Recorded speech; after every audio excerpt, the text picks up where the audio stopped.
Marketing AI Radio, your shortcut to building smarter AI-driven marketing organizations. Welcome to the Deep Dive. Today, we're diving into something pretty big in the marketing world.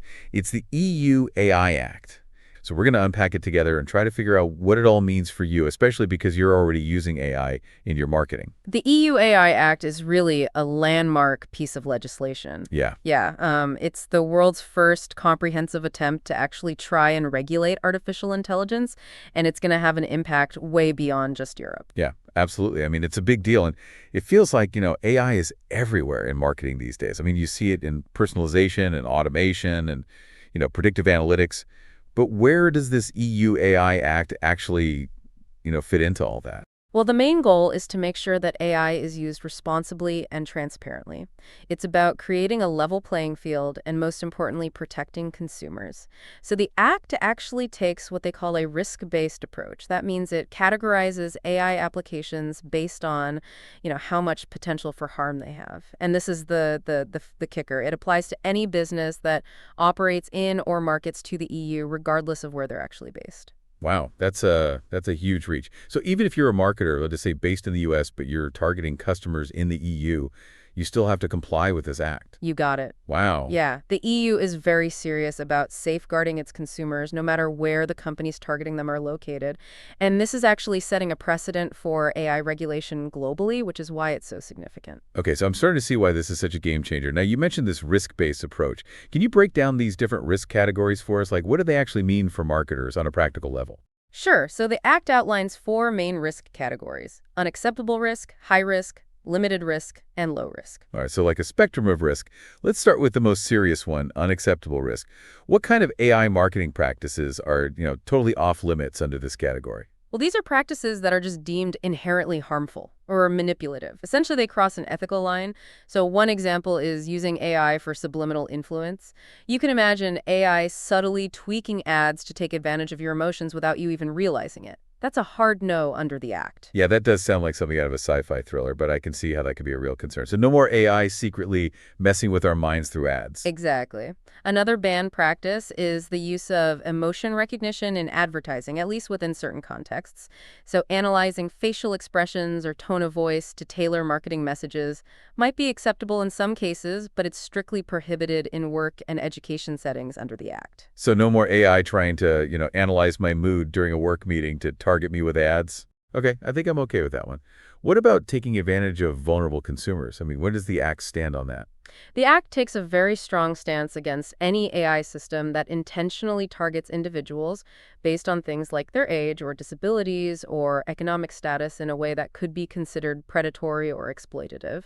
It's about ensuring fairness and protecting those who might be more susceptible to manipulation, by sophisticated AI. Yeah, that makes a lot of sense. It sounds like the EU is really trying to protect people from being unfairly targeted, by AI. Is that kind of what you're seeing? Precisely. And another area where the Act draws a very clear line is facial recognition. So using AI to collect images from social media or public spaces without consent to build these facial recognition databases for targeted advertising that's explicitly forbidden. Wow, that's a big one. I know a lot of people, myself included, are uncomfortable with the idea of companies using our faces for marketing without our knowledge. It's a valid concern. Yeah. And the Act aims to address it head on. Okay, so we've covered the absolutely not zone, the unacceptable risk. What about high-risk AI applications? I mean, those aren't banned outright, but they come with a lot more scrutiny, right? Right. High-risk AI systems aren't banned, but they do require stringent oversight and compliance measures to ensure they're used ethically and responsibly. This is where things get really interesting for marketers, especially those involved in areas like hiring and credit scoring. So even if a company is using AI for something that seems, positive, like streamlining the hiring process, there are still strict rules to follow. Absolutely. Let's say you're using AI to screen resumes or shortlist candidates for marketing roles. Under the EU AI Act, these systems would be subject to rigorous audits, and those are to ensure they're free from bias and that they're used fairly. The focus is really on transparency and accountability. Yeah, that makes sense. You wouldn't want AI making biased decisions that could unfairly impact people's, job opportunities. What about the use of AI in credit scoring for things like special financing offers? That's another area where the Act imposes strict regulations. So AI systems that are used to determine creditworthiness and eligibility for financial products need to meet really stringent fairness and transparency requirements. It seems like the EU is trying to prevent situations where someone might be unfairly denied credit or access to financial services because of an algorithm. Exactly. It's about ensuring fairness and protecting the consumers from potentially discriminatory practices. Okay, and what about behavioral profiling for targeted ads? That seems like a huge part of AI-driven marketing these days. Where does that fit into the high-risk category? That's a really crucial question. AI systems that make high-impact predictions about consumer behavior, for example, dynamically adjusting pricing based on an individual's browsing history, are now classified as high risk under the Act. This means stricter regulations to make sure they're not being used in a way that manipulates or disadvantages consumers. So while personalized marketing is still on the table, you can't just let the algorithms run wild without considering the potential consequences for consumers. Exactly. It's about finding that sweet spot between leveraging AI for effective marketing and safeguarding the rights and well-being of your audience. Okay, so we've covered unacceptable risk, the no-go zone, and high risk, where the watchdogs are out in full force.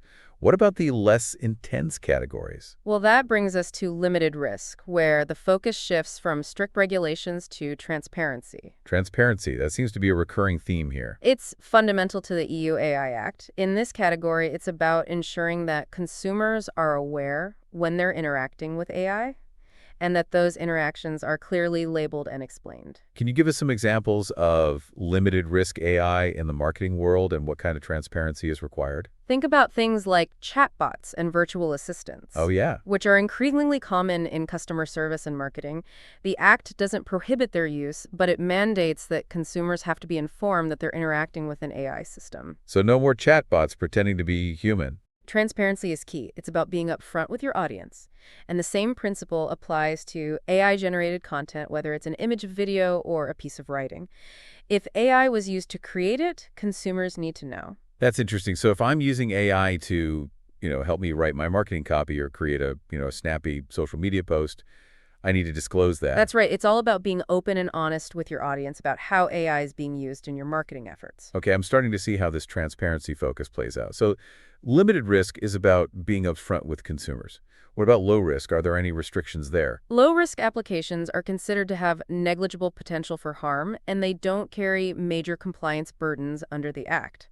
This category includes a lot of the AI tools that marketers are probably using every day. What are some examples of those everyday AI tools that kind of fall under this low-risk umbrella? Think about things like AI-powered email segmentation or automated social media scheduling, spam filters, ad fraud detection. These are generally seen as, beneficial applications of AI that don't raise significant ethical concerns. So marketers can breathe easy when it comes to those tools. For the most part, yes. Of course, it's always a good idea to stay informed about any updates or changes to the Act, but as of now, those low-risk applications don't require major compliance overhauls. This is all incredibly helpful. I can already see how this would be so relevant to our listener. It's essential information for anyone involved in marketing today, especially with those looming deadlines for compliance. You've mentioned deadlines a couple of times now. What are those key dates that marketers need to be aware of? The Act has a phased rollout with specific deadlines for different aspects of compliance. Some key dates for marketers to keep in mind include February 2, 2025 for the ban on unacceptable risk applications, August 2, 2025 for new transparency rules for general-purpose AI models like ChatGPT, August 2, 2026 for full compliance for high-risk AI in areas like hiring and credit scoring, and August 2, 2027, which marks the end of the final transition period for AI systems in regulated products.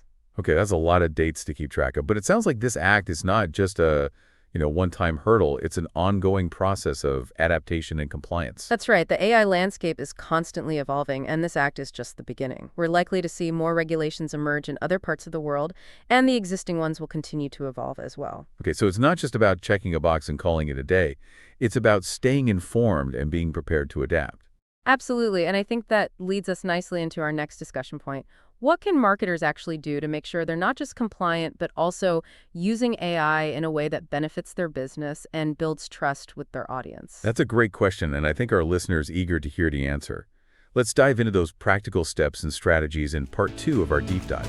Need help upskilling your teams?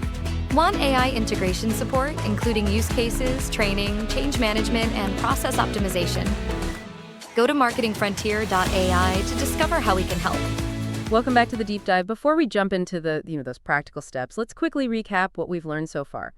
We've been exploring the EU AI Act and its impact on the marketing world. And the key takeaway, I think, is that this act, with this, risk-based approach to regulating AI, it has global implications even for marketers outside the EU. Yeah, and we've just scratched the surface of those 4 risk categories. Unacceptable risk, where certain AI practices are just banned outright. High risk, requiring that strict oversight. Limited risk, which prioritizes transparency. And low risk with, minimal compliance burdens. Right, and you pointed out those looming deadlines for compliance, which, just makes it even more urgent for marketers to get this right. So let's shift gears and talk about, what marketers can actually do to ensure they're not just compliant, but also using AI in a way that benefits their business and, crucially, builds trust with their audience. Yeah, and the good news is that article you shared, the EU AI Act and Marketing, What You Need to Know About Compliance and AI Regulations, it doesn't just, outline the problems, it provides some really good solutions. It lays out 4 key steps that marketers can take to adapt and stay ahead of the curve. Okay, I like the sound of that.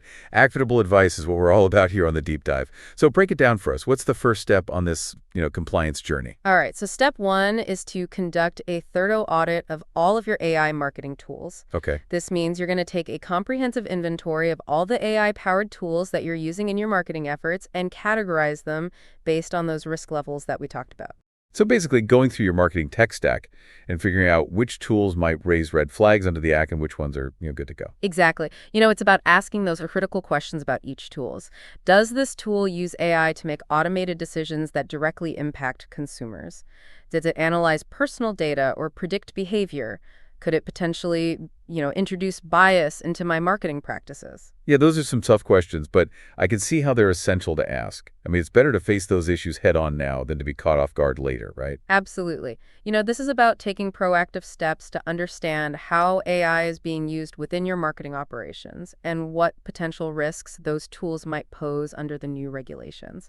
And once you've categorized your tools, you can focus on those that fall into the high risk or banned categories and start developing a plan to ensure compliance. Okay, so step 1 is audit your AI toolbox and figure out where you stand. What comes next? Step 2 is all about transparency. We've talked about how the limited risk category requires clear disclosure to consumers, so this step is where you put that principle into action across your entire marketing strategy. Got it. So being upfront and honest with your audience about when and how you're using AI in your marketing. Yeah, exactly. The EOAI Act places a high value on consumer awareness and trust. Transparency is not just a legal requirement, it's actually becoming a crucial part of building strong, lasting relationships with your customers. That makes sense. People are becoming more savvy about AI, and they want to know how it's being used, especially when it comes to their own data and experiences. So how can marketers put this transparency into practice? I mean, what are some concrete steps they can take? Well, first and foremost, label any AI-generated content clearly, whether it's an image, a video, audio, text. If AI was involved in creating it, be upfront about it. Let your audience know. So no more passing off AI-generated content as if it were created by a human team. Transparency is paramount. And the same applies to those increasingly popular chatbots and virtual assistants. If a customer is interacting with an AI-powered system, they need to be informed. No more hiding the AI behind a friendly facade. Exactly. It's about open communication and building trust through honesty. And another crucial aspect of transparency is being able to explain how AI is being used to make decisions that affect consumers. For example, if you're using AI to personalize product recommendations or adjust pricing based on, individual browsing history, you need to be able to explain that process in a clear and understandable way. That makes sense. If I'm seeing different prices or recommendations than someone else, I'd want to know why. And if an algorithm is behind those differences, I'd want to understand how it works. Exactly. It's about empowering consumers by giving them insight into how AI is being used. It's a shift from opaqueness to openness. Okay, so step 2 is to embrace transparency in all your AI-powered marketing interactions. What's the third step on this roadmap to responsible AI marketing? Step 3 might sound a little blunt, but it's crucial. Stop using AI-powered marketing tactics that manipulate or exploit consumers. This means taking a hard look at any practices that might be using AI to subtly nudge people into making decisions that aren't truly in their best interests. So ditching the dark patterns and manipulative tricks that might have flown under the radar in the past. Exactly. The EU AI Act draws a clear line in the sand when it comes to these kinds of practices. It's no longer acceptable to use AI to exploit consumer vulnerabilities or bypass their informed consent. That sounds like a significant shift for some marketers. It is, but it's a shift towards more ethical and responsible marketing. It's about moving away from a purely transactional mindset towards building genuine long-term relationships with customers based on trust and mutual benefit. And I can see how that aligns with the whole consumer-centric approach that we're seeing more and more in the marketing world. It's not just about closing a deal, it's about creating value for your audience. Absolutely. And in the long run, that approach is much more sustainable and beneficial for both the business and the consumer. Okay, so step 3 is to move away from manipulative AI tactics and towards a more ethical and transparent approach. What's the final step on this compliance journey? Step 4 is about staying ahead of the curve. Okay. The EU AI Act is just the tip of the iceberg. We're likely to see more AI regulations emerge in other parts of the world, and the existing regulations will continue to evolve. So marketers can't just check the compliance box and call it a day. This is an ongoing process. Yeah. Marketers need to stay informed about upcoming regulatory changes, participate in industry discussions about ethical AI, and be willing to adapt their strategies as the landscape shifts. So it's about being proactive and continuously learning. What are some ways that marketers can stay on top of these developments? Well, there are a lot of resources available. Industry associations are putting out guidelines and best practices. Legal experts are offering workshops and webinars on AI compliance. And of course, publications are closely tracking the latest regulatory updates and offering insightful analysis. That's helpful. So it's about tapping into those networks and resources to make sure you're not caught flat-footed when those regulations change. Exactly. And beyond simply staying informed, it's about fostering a culture of responsible AI within your own organization. It's about having those conversations about ethics and values and making sure that everyone involved in your marketing efforts is aligned with those principles. That's a great point. Compliance isn't just about following rules. It's about fostering a mindset, a culture that prioritizes responsible and ethical AI use. Absolutely. And that's where the real transformation happens. We've covered a lot of ground in these 4 steps, but I want to shift gears a bit and ask you about the positive side of this whole equation. I mean, compliance can feel like a burden, but are there also opportunities here?